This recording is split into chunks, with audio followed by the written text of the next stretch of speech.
Our way of life is changing big time. Do you realise, since Tony Blair came to power, the British population has risen by 10 million people. That's the official figure. We know there are certainly 2 or 3 million more than that have come into the country. Immigration has changed our quality of life.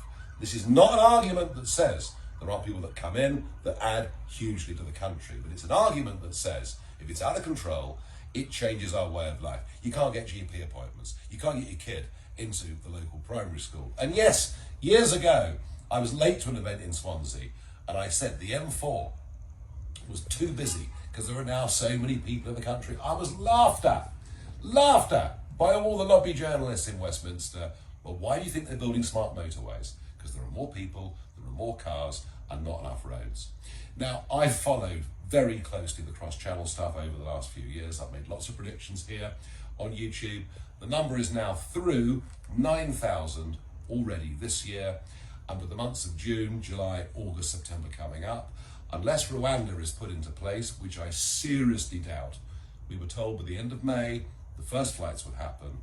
Well, one of the charities, so-called charities yesterday, that supports migrants crossing the channel said the government had told them nothing would happen until June the 6th. I doubt it'll happen at all the while we're signed up for human rights. So we're probably heading for 100,000 people, all of whom will need to be housed, fed, or given a new iPhone, medical care, and dental care. They get dental care. I bet you can't get dental care on the NHS. It's virtually impossible.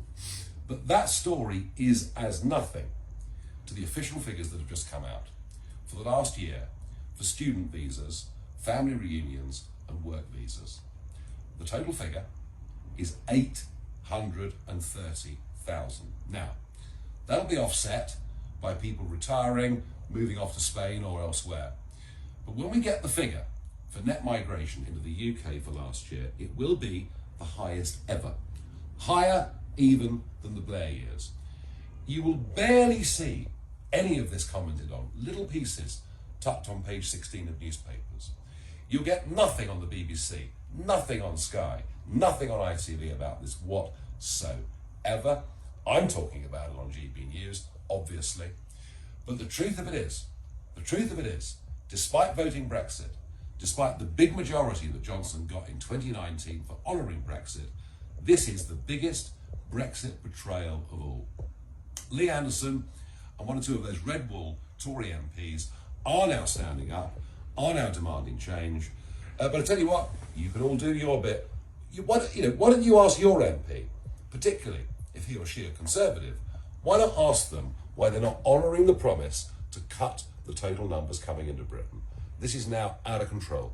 Johnson couldn't care less. He was the man who was Mayor of London, suggested an amnesty for all those in London illegally.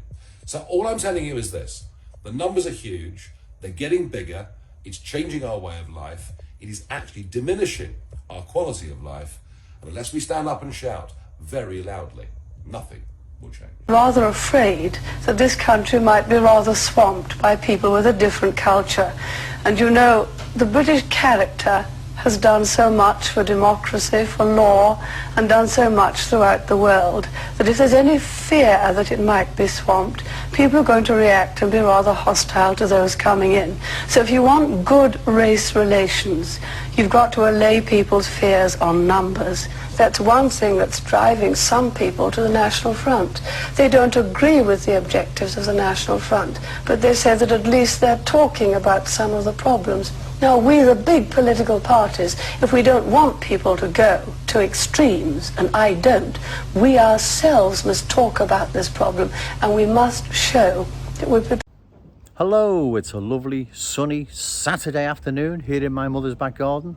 Lovely day. Going to get the deck chairs out in a minute. But anyway, you've just watched 2 videos. First, Nigel Farage talking about immigration being out of control. Well, tell us something we don't know, Nigel, and that it's going to change the British way of life once and for all, irreversibly. Yes, I know it is, but tell us something we don't already know. He also says about shouting from the rooftops. He doesn't mention rooftops, he just says let's shout very loud or it'll continue. Well, come on, Nigel, you know quite well you can shout all you want, do the dying fly in the street. It's not going to change. The only way you're going to change this, like I've said before, and pardon the French, is by voting the fuckers out. That's the only way we're going to change this system, right, and stop immigration, right, because it has to be stopped, right, because there's too many now in the country. Like you say, since Tony Blair, there's extra 10 million people in the country. That's just unbelievable. See, all these leaders, Tony Blair, Margaret Thatcher, Boris Johnson, whoever, they're not subscribed to the liberal mindset. They're held hostage to it. They're frightened of it. They're frightened to oppose immigration in case the liberal mindset sets its attack dogs on them on social media or back then in the papers, the TV, accusing them of being racist or whatever. And people are terrified of this. It literally has people terrified, this word racist, right? It's a clever move by the liberals and the lefties, right? So they're either subscribe and agree with it, which I believe Boris Johnson does, or they're held hostage to it, like Margaret Thatcher, no doubt. That's the second video I'll get to in a minute, right? So it doesn't matter how loud you shout, right? Who you vote for, the sellout's going to continue, and we're going to lose our British way of life, like you talk about, Nigel. We're going to lose the British way of life. Because those that are coming in now, they're coming in such large numbers, a Coventry every year. They don't need to adopt our ways because there's that many of them now. They're keeping their own. And like I keep saying when I'm around Liverpool city centre about it looking like it's becoming a little Baghdad. It already has. We're going to lose our unique Scousness because this lot, unlike the black Chinese and Hindu communities 100 years ago, they were in such small numbers. They fitted in, probably enriched the city. Those that are coming in now, and with their different customs and cultures and religions and whatever, and in large numbers, they're not going to adopt the British way of life. It's going to be the other way around. We'll be adopting their ways and customs and whatever. So you're quite right there, Nigel. But if you believe shouting loud or writing to your MP or confronting your MP is going to change anything, then you're seriously misguided. And I can't believe you're that naive to believe that, right? The only way you're getting rid of these swine ruling over us is by voting them out. And the only reason the public haven't done so and changed this system once and for all is there's no credible alternative. That's the only thing that's stopping them. The second video, Margaret Thatcher, 1978, a year before the 1979 general election, which the Tories won. She talks about immigration and Britain being swamped, and that was to head off the once mighty National Front, which it did.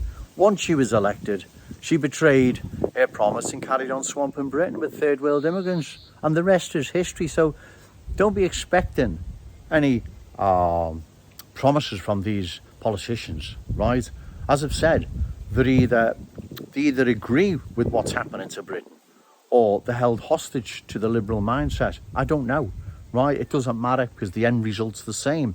The only way we're changing this is by voting them out. There is no other way. We can challenge their power. We can do it.